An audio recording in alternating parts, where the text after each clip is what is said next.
మంచి వ్యక్తితో సంబంధం చెరుకు లాంటిది. దానిని పిండిన కొద్దీ తీపి మాత్రమే లభిస్తుంది. మంచితనం ఎదుటివారి మనసును గెలిపిస్తుంది. సూర్యుడికి వెలుగు, చంద్రుడికి వెన్నెల ఎంత అందమో మనిషికి మంచితనం అంతే అందం.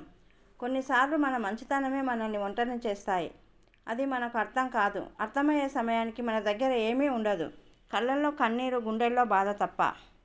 మనం ఇంకొకరికి నచ్చాలని రూల్ లేదు. నచ్చకపోయినా నష్టం లేదు.